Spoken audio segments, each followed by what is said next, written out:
Selamat malam, salam sejahtera. Terima kasih kerana bersama dengan saya di Nazilin Unity Channel. Ini satu ulasan yang mengejutkan kita semua daripada Sinar Harian. Ahli Parlimen UMNO terdesak sanggup tarik sokongan terhadap Kerajaan Perpaduan. Ahli Parlimen UMNO yang terdesak akan sanggup menarik sokongan terhadap Kerajaan Perpaduan, termasuk melepaskan jawatan sehingga menyebabkan berlakunya pilihan raya kecil PRK. Ahli Majlis Kerja Tertinggi MKT UMNO, Datuk Nur Jazlan Mohamed berkata, mereka akan membuat apa sahaja tanpa mengira kesannya terhadap kestabilan politik. Buat masa sekarang ini, saya percaya Kerajaan Perpaduan masih selamat kerana adanya akta anti lompat parti. Tapi tak tahulah kalau ada ahli Parlimen UMNO yang sanggup nak letak jawatan dan cetuskan PRK lagi, kata beliau. Sebab jenis desperado politik ni, mereka sanggup buat apa saja demi nak puaskan hawa nafsu untuk berkuasa, katanya dalam satu kenyataan pada Sabtu yang lepas.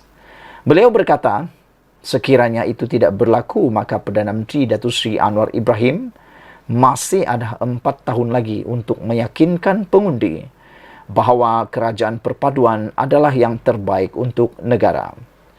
Jadi, semua pihak dalam Kerajaan Perpaduan di Semenanjung ini, baik UMNO, PKR dan DAP, perlu memikirkan bagaimana caranya untuk berdepan dengan Dakyah PAS dan PN dan memastikan kerajaan hari ini dapat bertahan kukuh hingga habis penggal pentadbiran, ujar beliau lagi. Pada itu, Nur Jazlan berkata, kesan daripada kemerosotan sokongan Melayu terhadap UMNO pada pilihan raya umum ke-15 dan pilihan raya negeri di 6 negeri baru-baru ini adalah kesan daripada serangan Calvinisme China dalam DAP dan Calvinisme PAS. Sebab itulah apa yang saya nampak, kesan jangka panjang PRU15 dan PRN lepas adalah satu hasil yang boleh dianggap sebagai by default. Ini kerana walaupun DAP jadi parti paling cemerlang yang menang 46 kerusi daripada 47 kerusi yang ditandingi 98%, namun kemerosotan jenama UMNO yang semakin merudum kerana serangan dari Calvinis Cina dalam DAP telah menggoyahkan UMNO sebagai benteng untuk menyekat kemarahan Calvinisme PAS yang jadikan agama sebagai modal politik. Kerana doktrin DAP yang mempengaruhi pengundi Cina untuk memilih satu parti sahaja, membuatkan sejak lebih 2 dekad akhirnya sudah memakan diri apabila pengundi Melayu juga dilihat sudah memilih untuk memilih atau memberi undi mereka kepada satu parti, iaitu PAS dakwanya. Apatah lagi, katanya, dengan imej UMNO yang semakin dirosakkan oleh musuh luar dan pihak dalaman sendiri, membuatkan parti memperjuangkan Melayu dan dalam masa sama menjaga hak bukan Melayu semakin dipinggirkan. Jika keadaan kronik ini berterusan, maka DAP tiada pilihan lain kecuali mungkin mereka kena pilih PAS untuk membentuk kerajaan di masa depan. Sanggup dan beranikah DAP untuk rujuk semula dengan PAS yang telah ceraikan mereka puluhan tahun dulu? Soalnya lagi. Ketua UMNO bahagian Pulai itu berkata, nasib malang itu bukan hanya akan merugikan UMNO, tetapi juga merugikan mereka yang selama ini sibuk menyerang parti sendiri dari dalam. Ini kerana kerosakan yang UMNO alami sekarang ini bukannya disebabkan oleh pemimpin saja, tapi jenama UMNO sendiri yang sudah dirosakkan oleh pelbagai faktor luaran dan dalaman tambahnya lagi. Saudara-saudara sekalian, apa pendapat kamu semua? Dan siapakah yang dimaksudkan oleh Nur Jazlan ini sebagai ahli parlimen terdesak yang akan sanggup menarik sokongan terhadap Kerajaan Perpaduan dan mereka sanggup untuk melepaskan jawatan sebagai ahli parlimen dan menurut Undang-Undang Akta Anti Lompat Parti, mereka terpaksa melepaskan jawatan itu dan menjadi kosonglah kawasan kerusi parlimen itu dan perlu dibuat PRK lagi. Jenis-jenis orang yang terdesak ini Mereka sanggup buat apa saja demi penuhi hawa nafsu untuk berkuasa, kata Nur Jazlan. Apa pendapat Anda semua? Sekian dulu untuk kali ini. Jangan lupa tinggalkan komen Anda, tekan butang subscribe. Kita jumpa lagi. Bye-bye. Selamat petang, salam sejahtera. Terima kasih karena bersama dengan saya di Nazilin Unity Channel. Ada netizen menulis, Sanusi buat hal lagi. Apa yang dibuat oleh Sanusi kali ini pula? Kalau petang tadi kita dikejutkan dengan pengambilan, penyapuan, kata netizen di dalam ruangan komen, Sanusi sapu 8 portfolio dan 1 menteri besar Kedah, kata mereka. Kali ini pula Sanusi turut, kali ini digelar sebagai menimbulkan hal lagi, buat hal lagi. Ini gara-gara gurauan Sanusi pukul kepala sangat tidak beradab, kata Amira Aisyah, dipetik daripada Sinar Harian. Saya pun tak faham sangat apa yang diguraukan oleh Sanusi memukul kepala yang dimaksudkan oleh Amira Aisyah ini. Adakah Anda tahu dan sudah menonton video itu? Kalau ada Anda tonton, sila kongsikan dalam ruangan komen ini dan apa pendapat Anda tentang video gurauan pukul kepala tersebut. Pada pendapat saya, tindakan memukul kepala ini adalah tindakan yang memang tidak beradab. Bayangkan kalau kepala kita yang dipukul, pastilah kita tidak akan suka juga. Jangankan pukul, disenggol, apalagi ya, ditolak pun kita tak nak, apalagi dipukul, kan? Tindakan itu seperti meremehkan orang lain. Tindakan Menteri Besar Kedah, Datuk Seri Muhammad Sanusi Maknur, yang memukul kepala seorang wanita dengan gulungan kertas, seakan-akan bergurau dengan rakyat adalah sangat tidak beradab. Timbalan Presiden Parti Ikatan Demokratik Malaysia Muda, Amira Aisyah Abdul Aziz berkata, Muhammad Sanusi perlu menjaga adab apabila ingin bergurau dengan rakyat dan tidak menormalisasikan semua perkara sebagai jenaka. Jagalah kehormatan orang ramai, nak bergurau jaga adab. Lebih lagi Anda sebagai pemimpin berpangkat besar macam Menteri Besar, kata beliau.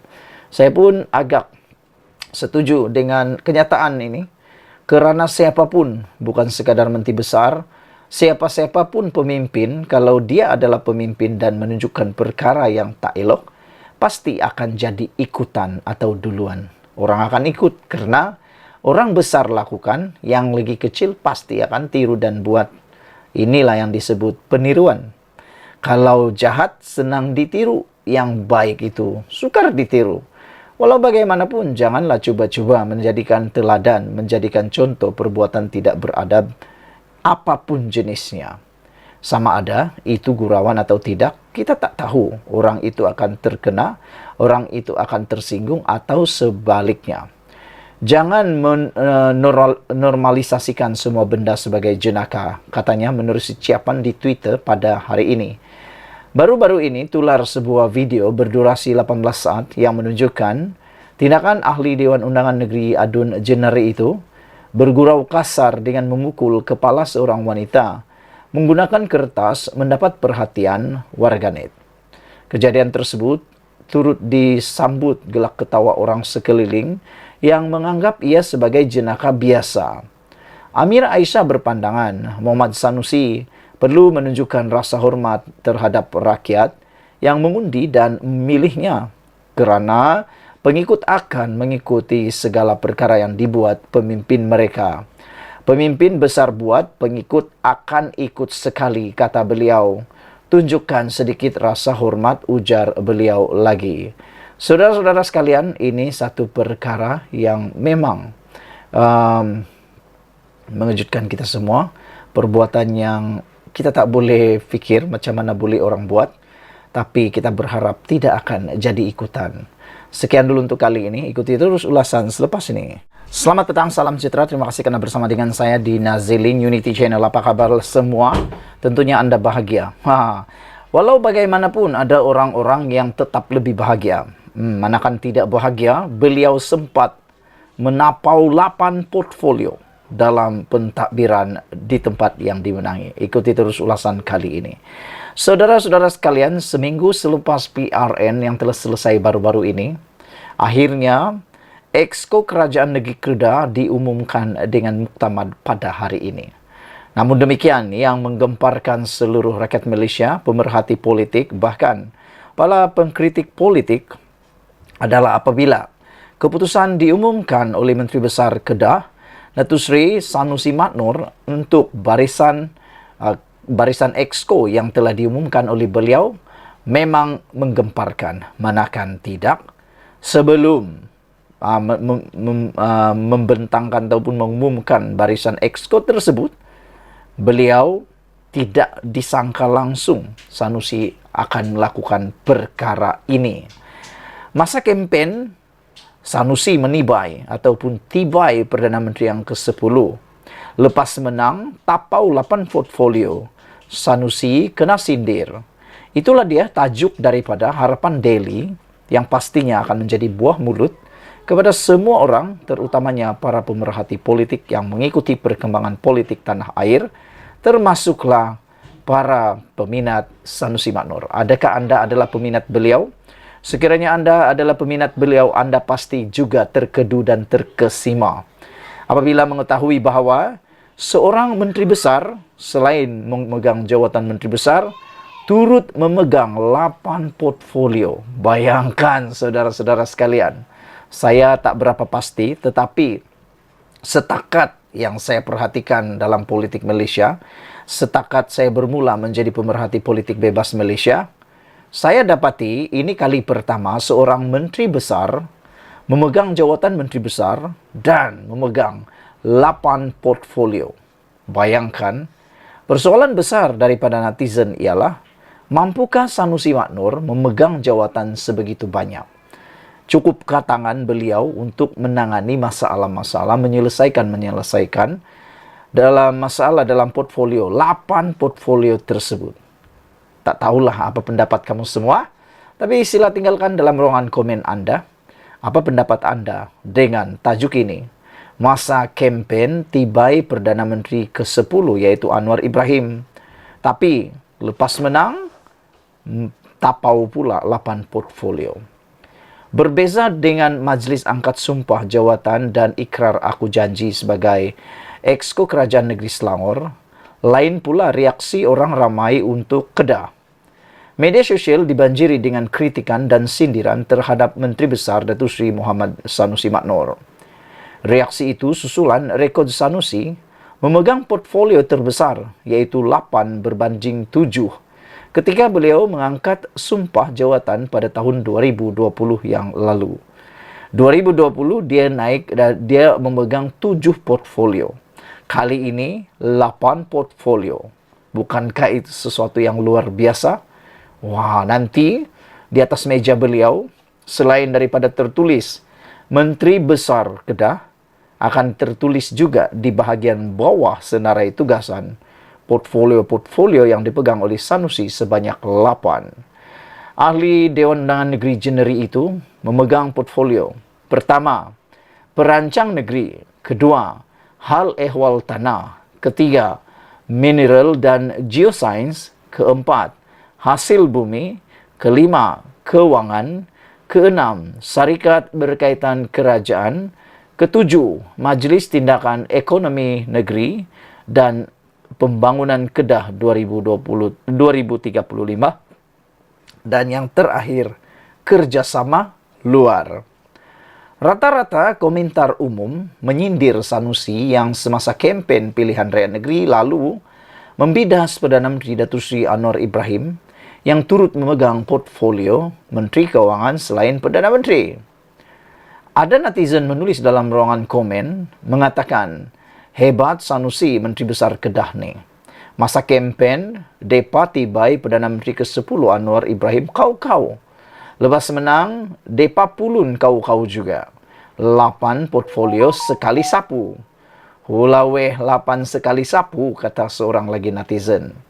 Steady Menteri Besar 8 portfolio. Gaji pun masuk.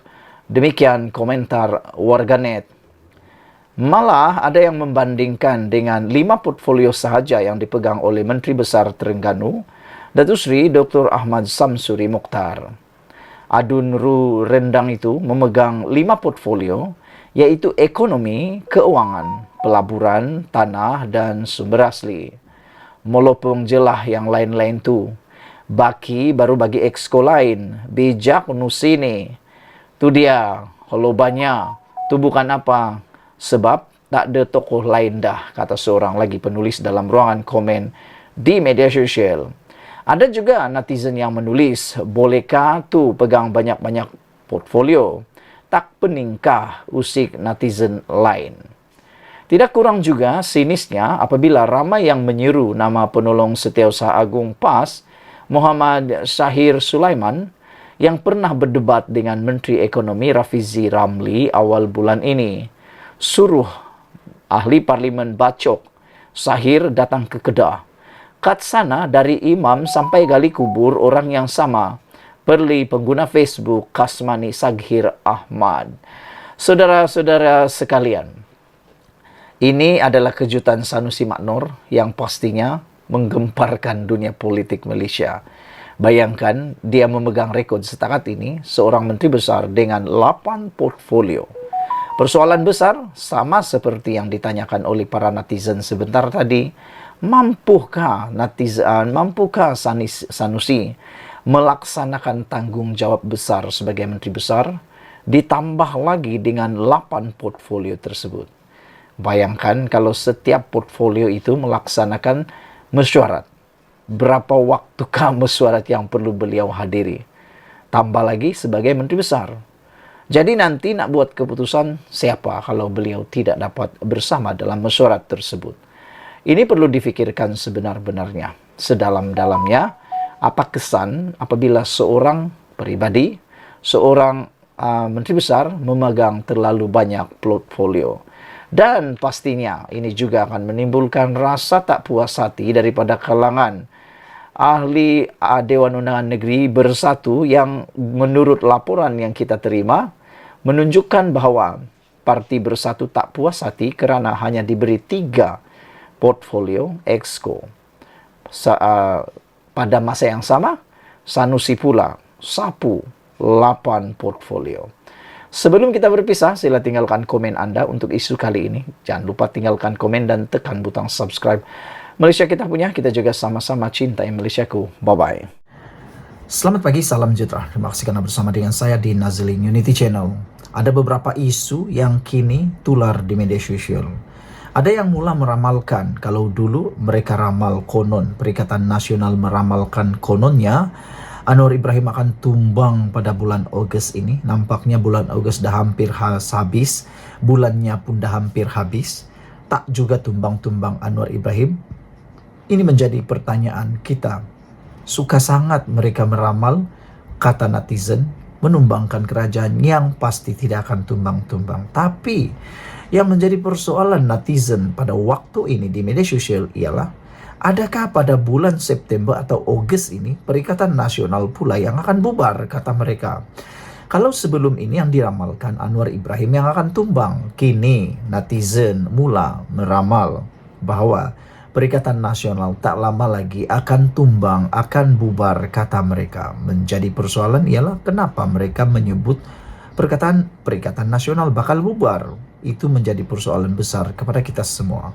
Rupa-rupanya ini semua bertitik tolak daripada beberapa laporan dalam media yang menyatakan bahawa Bersatu tidak puas hati dengan pemberian bilangan jawatan atau exco di Kedah. Sanusi pula masih lagi enggan memberikan sebarang kenyataan berkaitan ketidakpuasan Parti Bersatu, pemimpin Bersatu yang hanya mendapat dalam berita kita terima yang terkini 3 jawatan exco. Apakah cara Sanusi untuk meredakan keadaan ini? Tapi yang menjadi persoalan netizen ialah, adakah dengan isu besar seperti ini menunjukkan 2 perkara, kata mereka. Pertama, memang saling memerlukan kuasa, atau memang gila kuasa, kata mereka, ataukah parti gabungan Perikatan Nasional ini akan bubar apabila lanjut pertelingkahan antara Bersatu dan PAS ini, kata mereka. Karena untuk pengetahuan kita semua, dalam PRN baru-baru ini sebenarnya di Kedah tanpa ada kelibat parti Bersatu pun, PAS mampu menawan Kedah dengan majoriti muda.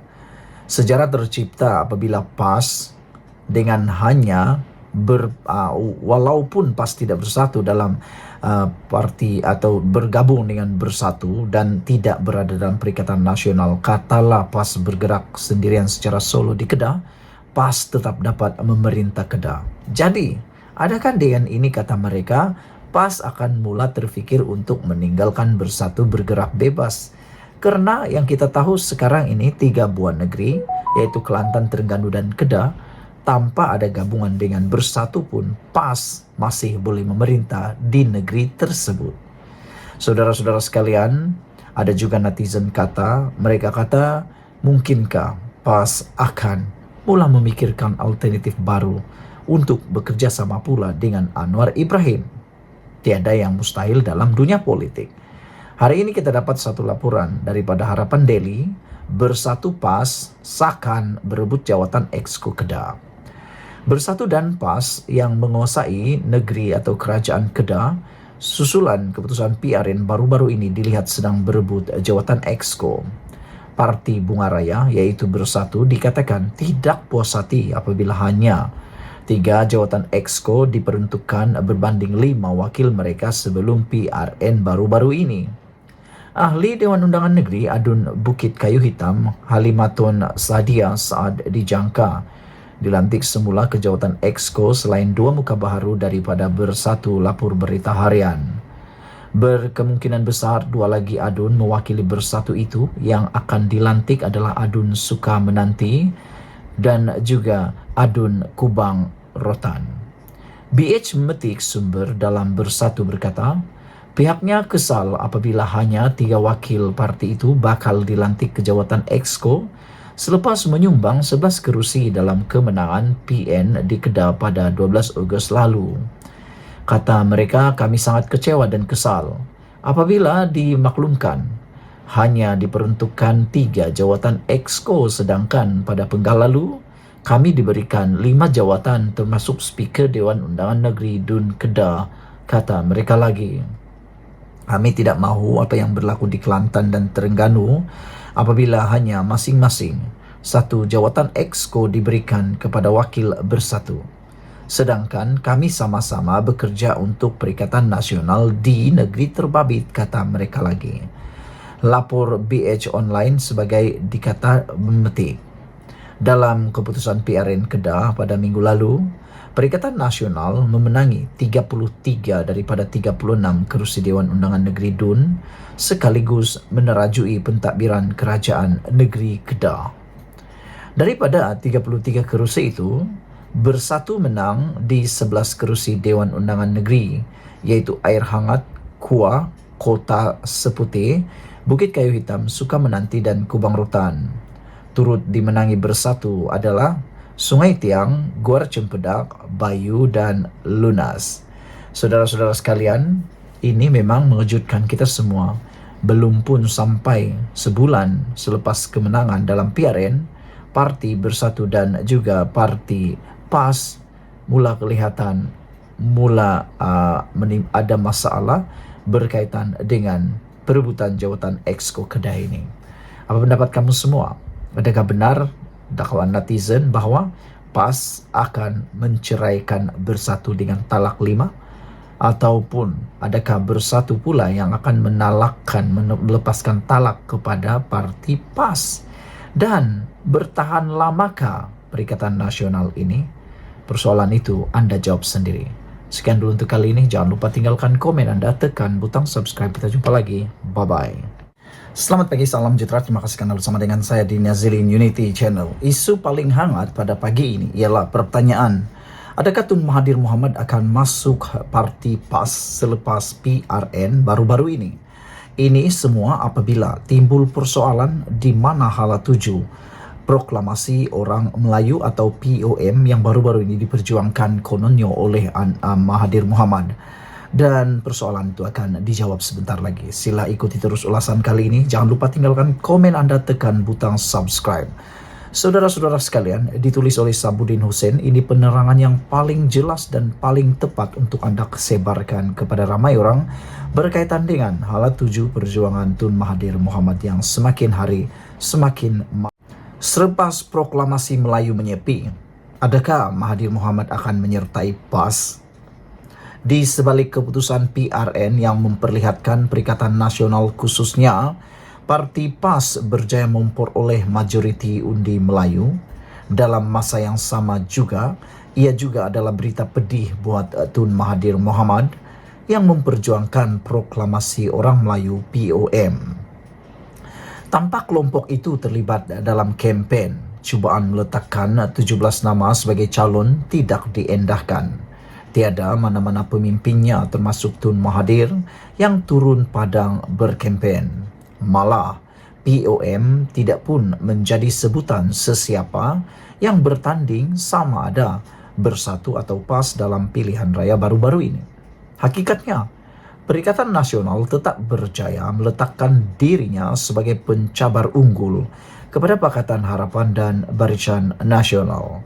Lalu, kemana perjuangan POM selepas ini? Kalau diteliti, perjuangan POM ini digerakkan hanya setelah Tun Mahathir yang sebelumnya bersama Pejuang dan GTA kalah dengan parah pada PRU 15 yang lalu.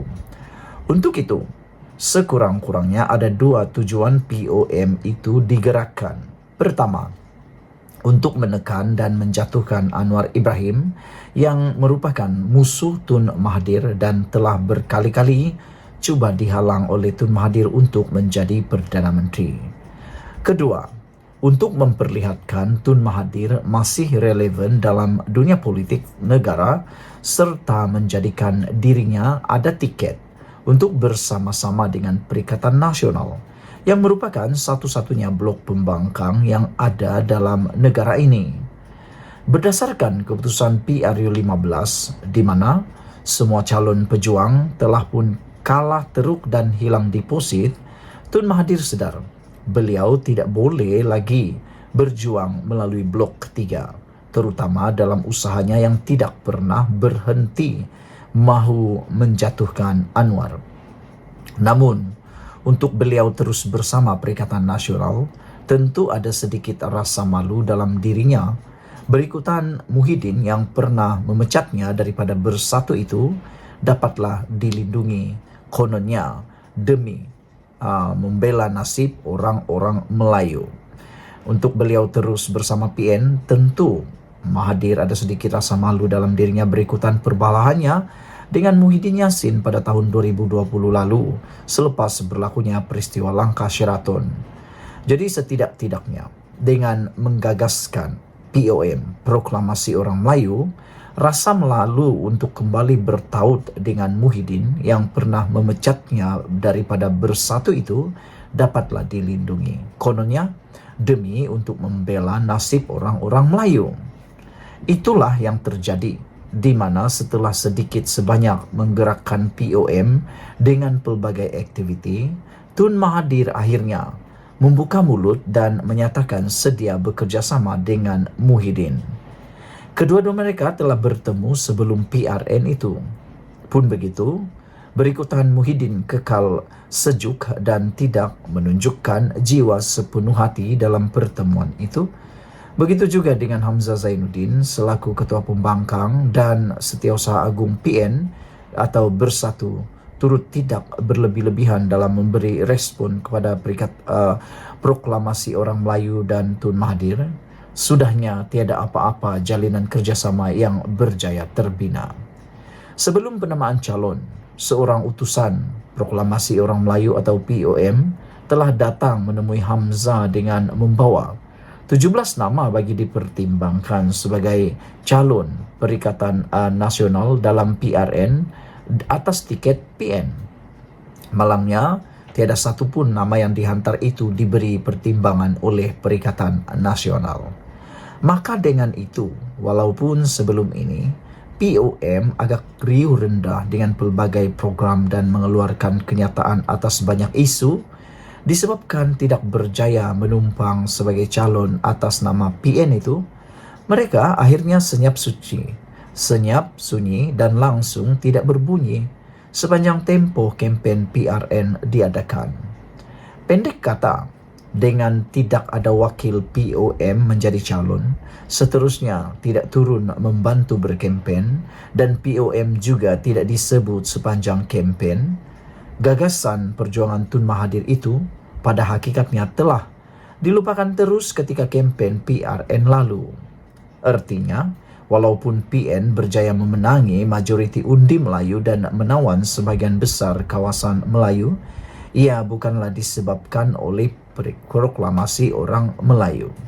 Jauh sekali ada cop jari peranan daripada Tun Mahathir atas kejayaan PN itu. Sekali lagi, ke mana POM selepas ini? Terutama Tun Mahathir tentunya belum padam lagi gairahnya daripada mahu menjatuhkan Anwar Ibrahim. Apakah sebagai pilihan akhir setelah tiada lagi pilihan, Tun Mahathir akhirnya akan menyertai PAS? Itu persoalan besar yang akan terjawab tidak lama lagi. Sekian dulu, sila tinggalkan komen Anda, tekan butang subscribe bagi yang belum tekan butang subscribe untuk membantu mengembangkan channel ini. Malaysia kita punya, kita jaga sama-sama, cintai Malaysiaku. Bye-bye. Selamat petang, salam sejahtera. Terima kasih karena bersama dengan saya di Nazilin Unity Channel. Ini satu video yang paling menggembirakan pastinya umat Islam. Dipetik daripada negaramerdeka.com. Tular, video Anwar mengislamkan saudara baru di Klang undang pujian netizen. Saudara-saudara sekalian, kalau ada yang mengatakan bahwa Anwar Ibrahim tidak memperjuangkan Islam, itu adalah kata-kata yang salah. Karena terbukti Anwar Ibrahim memperjuangkan Islam, sehingga kan berjaya mengislamkan saudara baru di Klang dan kini mendapat pujian netizen. Tak tahulah daripada sebelah nanti apa pula komen mereka terhadap video tersebut. Harap-harap mereka dapat menerimanya dengan hati yang terbuka dan turut akan mencontohi dan memuji Datuk Seri Anwar Ibrahim. Perdana Menteri Datuk Seri Anwar Ibrahim mengajar ucapan kalimah syahadah kepada seorang lelaki yang baru memeluk Islam hari ini. Acara itu dijalankan di Masjid Ar-Rahimah Klang selepas beliau menunaikan solat Jumaat bersama jemaah di sekitar kawasan itu. Lelaki warga negara Malaysia berusia 27 tahun itu dikenali sebagai Muhammad Anwar Kartiban selepas memeluk Islam. Turut hadir sama Timbalan Perdana Menteri Datuk Seri Ahmad Zahid Hamidi, Menteri Besar Selangor Datuk Seri Aminuddin Sari dan Ketua Polis Negara Tan Sri Razarudin Hussein. Terdahulu Anwar sebelum itu antara pemimpin yang melawat keluarga mangsa yang terlibat dengan nahas pesawat terhempas di Hospital Tengku Puan Rahimah HTAR. Beliau sebelum ini dijadual menunaikan solat Jumat di Seri Petaling, tetapi memilih Masjid Ar-Rahimah Klang selepas bergegas ke HTAR. Saudara-saudara sekalian, ada video yang memaparkan perbuatan ataupun kejadian tersebut. Anda boleh menontonnya di negaramerdeka.com. Sekian dulu untuk kali ini. Jangan lupa tinggalkan komen Anda, tekan butang subscribe. Kita jumpa lagi. Bye-bye. Selamat petang, salam sejahtera. Terima kasih karena bersama dengan saya di Nazilin Unity Channel.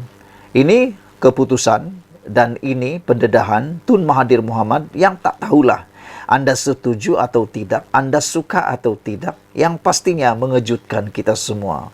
Tun Mahathir ini walaupun dah berusia 98 tahun, masih lagi tak berhenti berpolitik, masih lagi tak berhenti menyerang musuh politik beliau. Ada netizen mula mengatakan bahawa Tun Mahathir tolonglah berhenti daripada berpolitik. Ini masanya untuk berehat, kata mereka. Ada juga netizen yang menulis supaya Tun Mahathir menumpukan pada amal jariah. Dan mereka kata tindakan Tun Mahathir menyerang musuh politik seperti ini tidak membantu memajukan Malaysia, tetapi hanya akan menambahkan lagi ketidakstabilan Malaysia, kata mereka. Ada yang menulis Tun Mahathir mungkin hanya akan berhenti apabila apa yang dia sukai tercapai, kata mereka. Selagi tak tercapai, dia akan tak berhenti menyerang dan menyerang, bahkan dalam politik.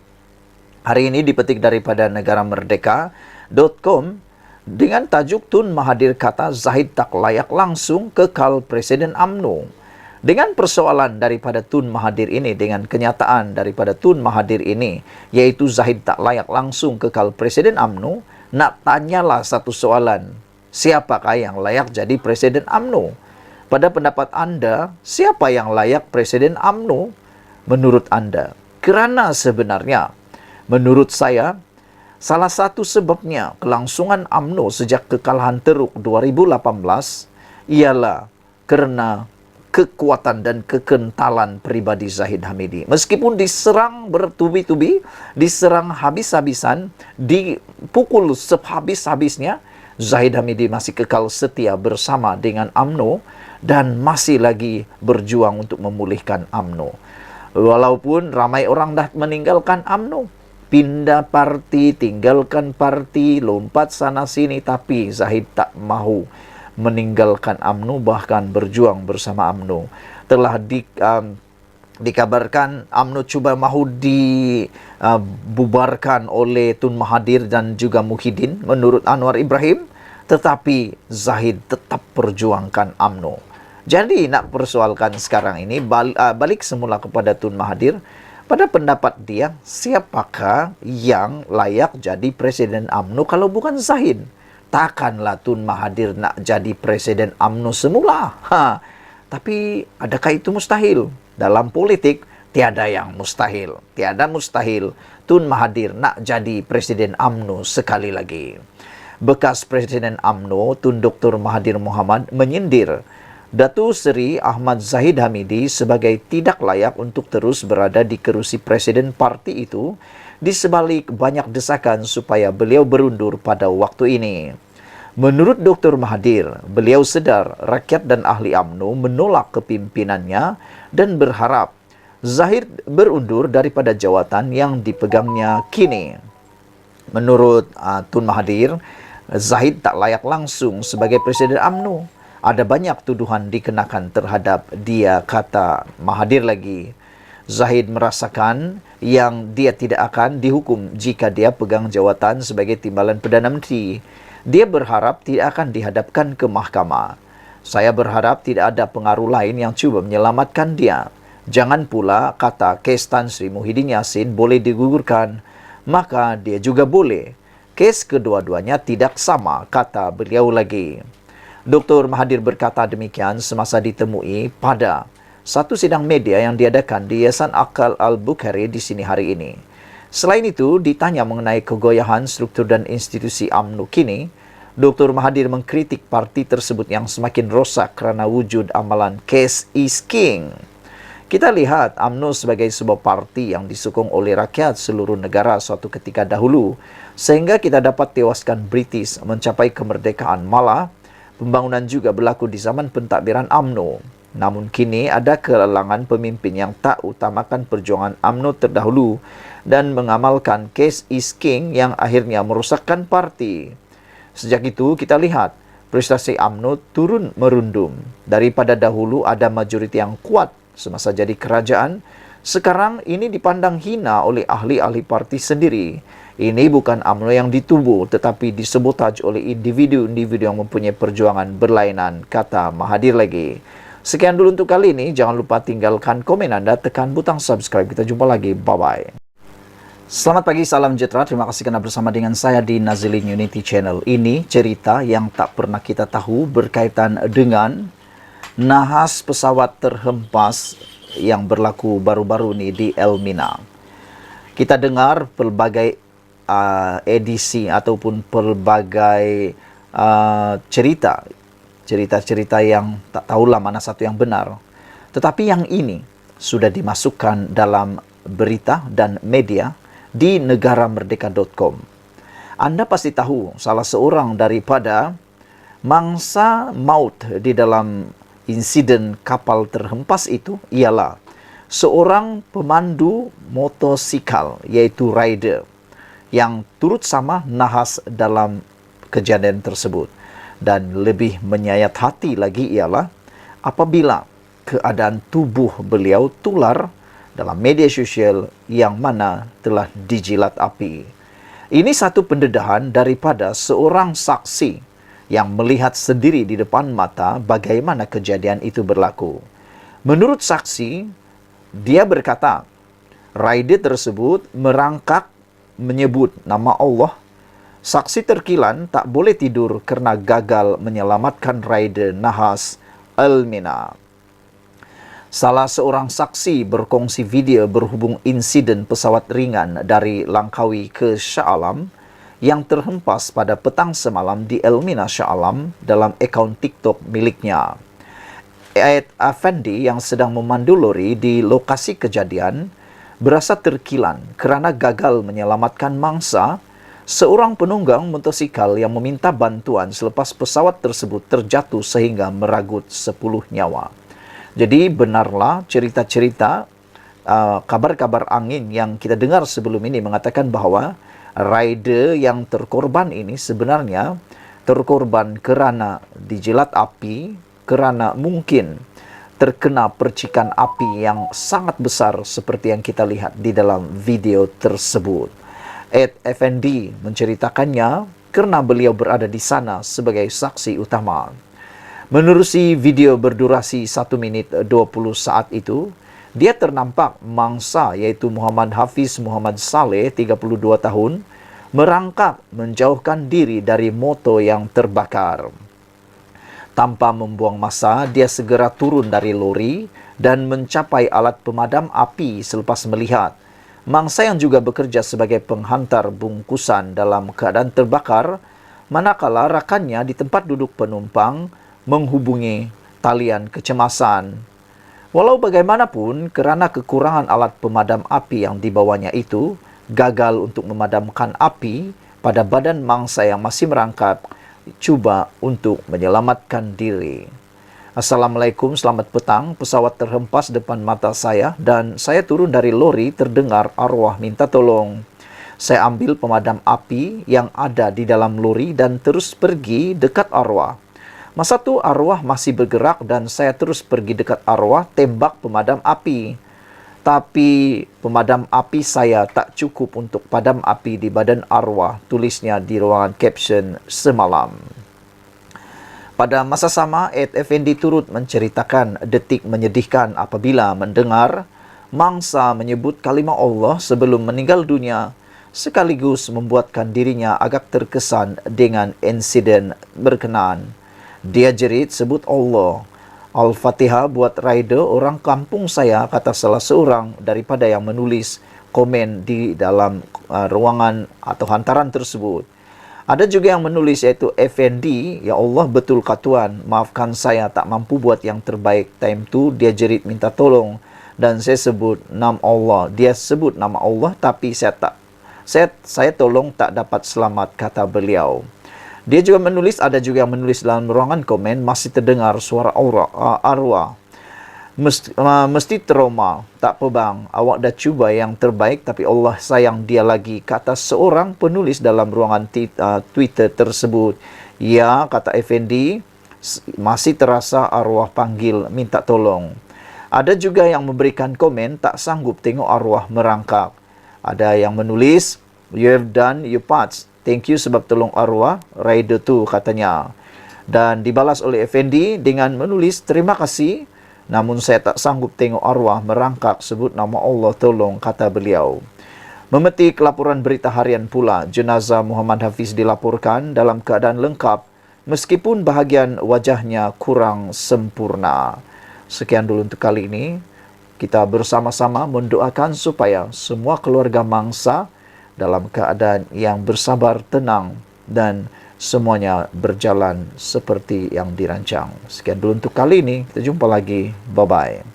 Selamat petang, salam sejahtera. Terima kasih kerana bersama dengan saya di Nazilin Unity Channel. Saudara-saudara sekalian, ini satu kejutan luar biasa daripada anak Datuk Seri Anwar Ibrahim, Perdana Menteri kita, yaitu Nurul Izzah. Lama tak bercakap, lama tak muncul, bahkan tidak dicalonkan dalam pilihan raya PRN 2023 yang lepas, dan disangkakan, ramai menyangka bahawa Nurul Izzah mungkin akan dicalonkan Dewan Undangan Negeri di Pulau Pinang ataupun di Selangor atau Negeri Sembilan. Namun demikian, apa yang berlaku tidak dicalonkan. Kenapa? Mungkin beliau memerlukan masa rehat karena kita tahu beliau baru saja melahirkan cahaya mata beberapa bulan tahun lepas kalau saya tak silap, dan mungkin ini waktunya untuk muhasabah diri. Walau bagaimanapun, kita memang menanti apa yang mahu dikatakan atau apa ulasan komen daripada Nurul Izzah apabila PRN selesai. Sebab kita tahu Nurul Izzah mempunyai aura yang sama seperti bapaknya, yaitu Anwar Ibrahim.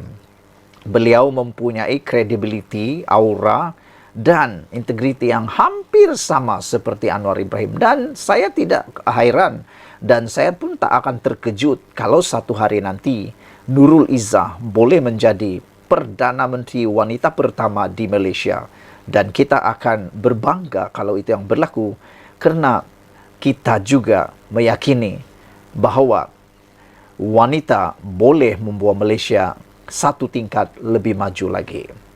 Naib Presiden PKR Nurul Izzah Anwar baru-baru ini menyarankan kerajaan agar segera menambah baik komunikasi kerajaan dalam menyampaikan maklumat kepada rakyat. Sesuai dengan kebimbangan Nurul Izzah, aspek komunikasi adalah perkara nombor 1 perlu segera dirombak. Ini amat diperlukan menurut Sabudin.com. Katanya, perkara itu perlu dilakukan selain untuk mendepani serta melawan politik ekstremisme dan rasuah yang terus menyengat. Ia juga perlu dalam usaha untuk melaksana agenda reformasi, memastikan ekonomi rakyat bertambah baik, mendekati dan menjiwai anak muda serta pengundi wanita, kata Nurul Izzah. Saya menyertai chorus desakan agar agensi komunikasi kerajaan diperkukuh supaya inisiatif kejayaan dan usaha murni kerajaan perpaduan sampai terus kepada rakyat. Jangan lupa, pertarungan akan tiba lagi nanti, maka usaha memenangi hati dan mendengar denyut jantung rakyat harus berjalan terus, katanya dalam catatan di Instagram. Sebagaimana banyak pihak sudah bercakap bahawa antara punca keputusan tidak memberangsangkan dicapai PHBN dalam PRN baru-baru ini adalah kelemahan komunikasi, penerangan dan penyampaian maklumat kepada rakyat. Nurul Izzah juga nampaknya sedar hakikat tersebut. Seiring dengan saranan serta kesedaran Nurul Izzah ini, saya ingin berkongsi pengalaman yang tanpa sengaja saya lalui sehari sebelum pengundian PRN baru-baru ini.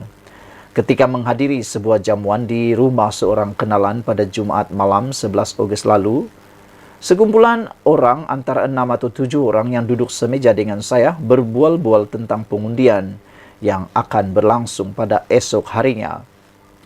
Seorang daripada mereka berkata, harapannya ialah mahu melihat keputusan PRN itu nanti mampu menjatuhkan kerajaan perpaduan pimpinan Anwar Ibrahim. Mereka yang lain yang mendengar kata-kata itu nampaknya bersetuju dengan perkara itu dan mengangguk-angguk sambil menikmati makanan yang dihidangkan. Saya kemudian menyampuk dengan mengatakan PRN ini hanya pilihan raya peringkat negeri dan tidak mungkin atau tidak mampu menukar kedudukan kerajaan di kerajaan pusat atau peringkat pusat, biar apa sekalipun keputusannya. Seorang yang lain pula berkata, masalah utama PH ialah mereka tidak ternampak berbuat apa-apa sejak 8 bulan memegang kuasa, dan itulah sebabnya pertukaran kerajaan begitu diperlukan. Ketika itu, saya tidak membalas panjang, cuma berkata, banyak sebenarnya yang dilakukan kerajaan.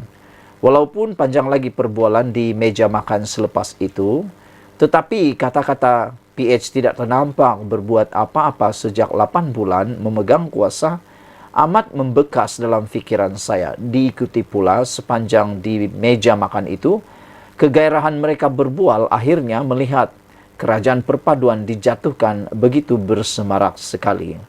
Sejak itu saya sering berfikir, kenapa masih ada yang sampai tidak nampak apa yang dilakukan oleh kerajaan untuk rakyat sejak 8 bulan lalu? Apakah mereka memang sedia membenci PH atau Anwar, lalu menutup mata dan telinga kepada apa juga maklumat yang diterima? Apapun keadaannya yang nyata, inilah satu petanda lemahnya komunikasi dan sistem penyampaian maklumat daripada kerajaan kepada rakyat. Kalau maklumat sampai kepada mereka, tidak mungkin ada seseorang yang waras, akal dan berakal tergamak untuk berkata, PH tidak nampak berbuat apa-apa secara terbuka, walhal banyak sekali kebaikan di depan mata telah dilakukan oleh kerajaan perpaduan ini.